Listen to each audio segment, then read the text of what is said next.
Bienvenue à toutes et à tous, je suis Marius, j'espère que vous allez bien. Alors bien évidemment, nous allons parler du dernier chapitre de One Piece.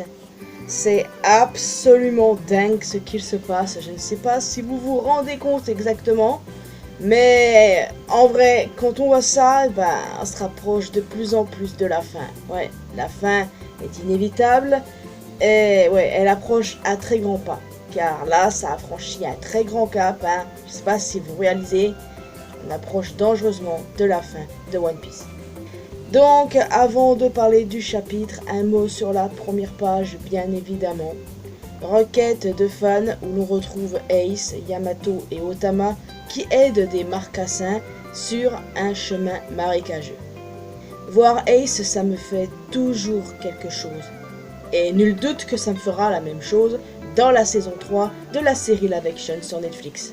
Ouais, effectivement, hier, il a été officiellement annoncé que la saison 3 sortira en 2027, l'année prochaine les amis. On va pas devoir attendre 3 ans cette fois. Et c'est une bonne chose. La bataille d'Alabasta, on va voir Ace, on va voir Bonchan. Ça va être génial et j'ai beaucoup trop hâte. Donc maintenant, on va rentrer dans le vif du sujet et parler de cette dinguerie. Alors que les doyens tentent de dissuader Imu de quitter la Terre Sainte, Garling arrive pour les réprimander, se montrant plus pragmatique qu'eux. Il prend en compte le danger qu'engendre le blocus de l'armée révolutionnaire et met en garde les 4 autres sur leur arrogance et dit que la Terre Sainte ne sera pas une terre sûre pour toujours. C'est clair qu'il est beaucoup plus lucide que les autres. Nous avons également revu cette connasse de York qui continue de bosser sur le Mother Flame. Tout était inévitable, c'est ce qu'a dit Imu. La promesse du retour de Xebec, l'exécution de Roger, le vol du Gomu Gomu no Mi par Shanks, la naissance de Shirahoshi, Loki, Barbe Blanche qui protège Luffy, Barbe Noire, etc. Tout cela était inévitable. Et Imu se lamente sur le fait que Joy Boy et Davy Jones continuent de le tourmenter encore et encore. De retour à Elbaf, les morceaux du corps de Summers tentent de se rejoindre et on revoit son cœur qui effectivement est fait d'acier. Cela conduit Zoro à se demander si le détruire le tuera définitivement. Et ça effraie cette raclure de Summers. Killingham, lui, est toujours ligoté, disant qu'il n'oubliera pas le nom de Sanji. Alors que Sanji, lui, il s'en balèque du sien. Ça, c'était drôle. Et en ce qui concerne Gunko, la glace qui l'emprisonne commence à se fissurer petit à petit. D'ailleurs, Loki a par la suite expliqué que seul Ragnir peut faire fondre la glace. Et ça, c'est intéressant, parce que ça m'a conduit à penser à quelque chose. Bon, je suis pas la seule, évidemment. Et si c'était Ragnir qui avait congelé les géants de la Galela, les géants qu'on retrouve très clairement à Punk Hazard. On sait désormais que cette congélation n'est pas fatale pour ceux qui la subissent. Donc, il y a moyen que plus tard, ils se fassent décongeler pour pouvoir participer à la guerre finale. C'est une possibilité clairement envisagée. Ces gars-là ne vont pas rester prisonniers encore longtemps, ça c'est sûr à 100%. Et d'ailleurs, petit mot sur le duo Luffy-Loki. Franchement, j'adore. Et ouais, je vais pas vous le cacher, j'ai de plus en plus envie de voir Loki rejoindre l'équipage. Mais je sais très bien que ce sera impossible pour tout un tas de raisons. Et donc, cela nous conduit enfin à la révélation ultime. Imu a officiellement débarqué à Elbaf. Et quelle entrée en matière, OMG! On a enfin eu le reveal d'Imu après 8 ans, les amis. Je sais pas si vous vous rendez compte. On a franchi un très grand cap là. Saint Nerona Imu, roi du monde, créateur du gouvernement mondial, l'un des 20 premiers rois, pouvoir fruit du démon. Il a les cheveux blancs et la peau mate, visiblement, ce qui rappelle les Lunaria pour le coup. Les Lunaria sont ni plus ni moins des anges, et peut-être qu'Imu est un ange déchu, voyez-vous, tout comme Lucifer, qui est l'un des nombreux noms qu'emprunte le diable. Honnêtement, j'ai la vision. On a la preuve que le fruit du démon d'Imu, c'est ni plus ni moins le démon. Est-ce le fruit du démon originel? Est-ce tout simplement le fruit du démon? Ça encore, c'est un mystère. Mais en vrai, il paraît clair que ce n'est pas vraiment à ça qu'Imu ressemble.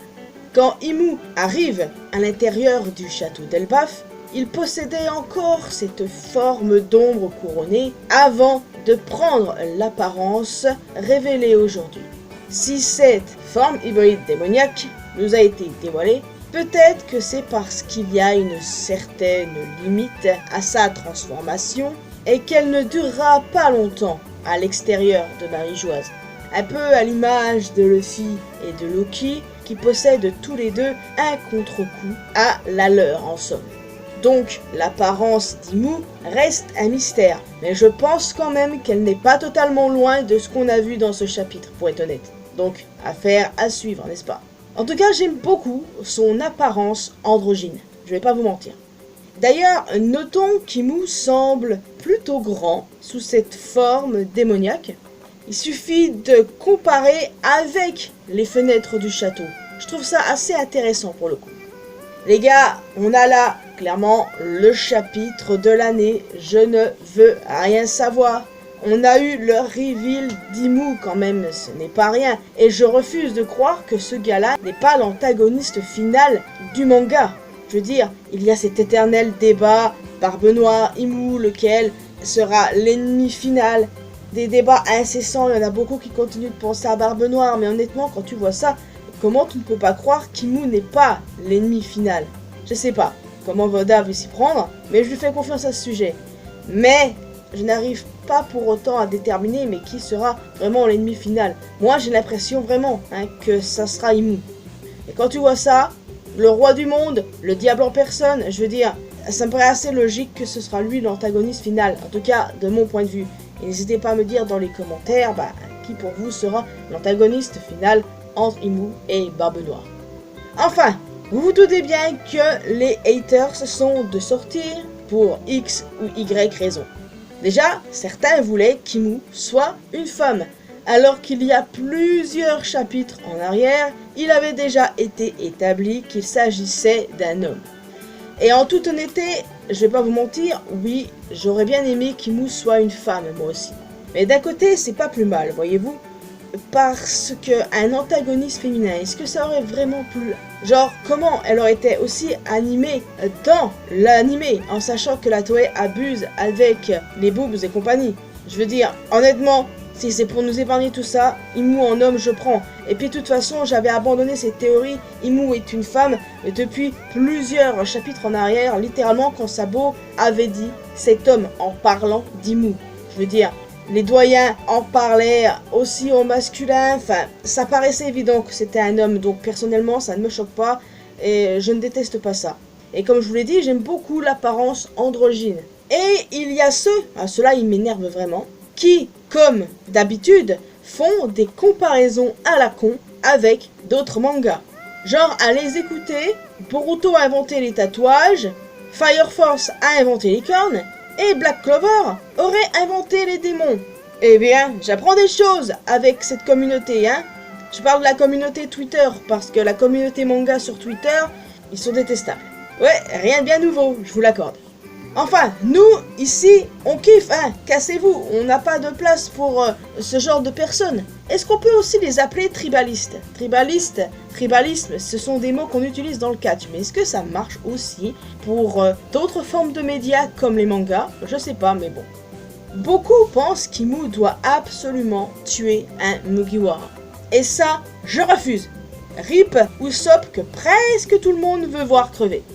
En vrai, non, je ne pense pas qu'Oda tuera un Mugiwara. C'est mal le connaître. Il ne tuera jamais un Mugi. Je veux dire, Oda, il tue rarement, très rarement ses personnages. on sait très bien qu'il s'est jamais pardonné d'avoir tué Ace. Genre, il avait pris ce risque-là à l'époque, ça avait été plutôt mal reçu, et il s'en est voulu au final. Alors, pas sûr qu'il reproduira cette erreur, et encore moins qu'à Mugiwara. Moi, personnellement, mes attentes concernant Imu, c'est qu'il ne soit pas là pour très longtemps, voyez-vous, mais qu'il montre pourquoi il est le roi du monde. Il doit obligatoirement y avoir des morts, du genre des géants importants comme Jarl ou alors Tori et Brody.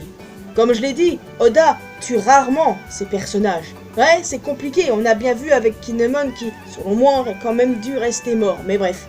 Mais là, clairement, il faut absolument qu'il le fasse, hein. On parle du roi du monde, là. Clairement, faut pas déconner. J'espère ne pas être déçu, hein. Je ne pense pas trop en demander non plus, je demande au moins plusieurs morts, des géants random éventuellement, mais aussi un géant important du style Jarl ou Dory et Broggy, peu importe. Mais il nous faut des morts, c'est évident. Je suis à la fois excité et terrifié, voyez-vous, parce que si Oda il tue soit Dory ou Broggy, bah ça va me faire quand même bizarre, j'avoue, parce que ça fait plus de 20 ans qu'on les connaît, hein, ces gars-là. Mais même, pour moi, c'est clairement nécessaire. Enfin, j'ai tellement hâte de voir la suite, les amis. Je vais donc vous laisser ici, j'espère que vous avez apprécié cette vidéo. Alors n'hésitez pas à me dire ce que vous avez pensé de ce chapitre. Qu'est-ce qu'il va se passer selon vous? Que va faire Imu? Va-t-il tuer des gens? En tout cas, je l'espère. Mais je ne pense pas, comme je l'ai dit, qu'Oda touchera au Mugiwara. Que pensez-vous du chara-design d'Imu? Est-ce que vous êtes convaincu ou pas? Moi personnellement, je suis extrêmement fan. À ce jour, il ne reste plus que 2 silhouettes à découvrir, Joy Boy et Nika. Parce que là, on a pratiquement tout découvert. Imu, ça faisait 8 ans, on l'a enfin. Et même là, c'est juste une apparence hybride démoniaque selon moi, mais sa vraie apparence n'est pas totalement loin de ce qu'on a vu. Donc, en plus d'un commentaire, n'hésitez pas à laisser un petit pouce bleu, ça fait toujours plaisir. Vous pouvez me retrouver sur mes réseaux sociaux, les liens sont bien évidemment dans la description. Et le plus important, abonnez-vous à cette chaîne, ainsi qu'à ma chaîne secondaire, pour qu'on puisse se retrouver dans une prochaine vidéo. Et n'oubliez pas d'activer la cloche notification, bien sûr. Bye bye!